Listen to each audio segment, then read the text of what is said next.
Nama Gofar Hilman kini menjadi perbincangan hangat publik. Bagaimana tidak, Gofar Hilman dituding melakukan pelecehan seksual di tempat umum pada 2018 silam. Kabar miring tersebut diungkap seorang warganet di Twitter yang mengaku menjadi korban Gofar Hilman saat dirinya menghadiri acara yang menghadirkan penyiar radio itu di Malang.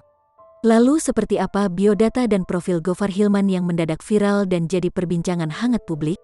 Gofar Hilman diketahui merupakan seorang penyiar radio ternama Hard Rock FM sekaligus aktor asal Indonesia. Ia diketahui lahir di Jakarta, tanggal 26 April tahun 1983 dengan nama panjang Abdul Gofar Hilman. Tercatat dalam biodata Gofar Hilman, ia juga diketahui memiliki bisnis bertema punk yang bernama Lawless Jakarta, yang menjual dan memodifikasi motor klasik dan merchandise band serta studio tato.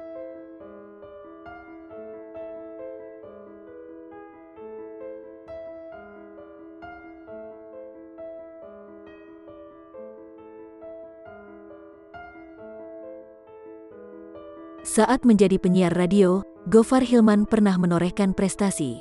Ia pernah berhasil memecahkan rekor siaran terlama dengan durasi 34 jam tanpa henti sejak Kamis, tanggal 4 Juli tahun 2019, pukul 6 waktu Indonesia Barat dan berakhir pada Jumat, tanggal 5 Juli tahun 2019, pukul 16 waktu Indonesia Barat. Selain berkarya di dunia siaran radio, Gofar Hilman juga pernah merambah ke dunia seni peran. Ia pun diketahui pernah menjadi bintang film Bajaj Bajuri The Movie 2014, Relationship 2015, hingga 99% Muhrim, Get Married 5 2015, dan Jomblo Ngenes 2017.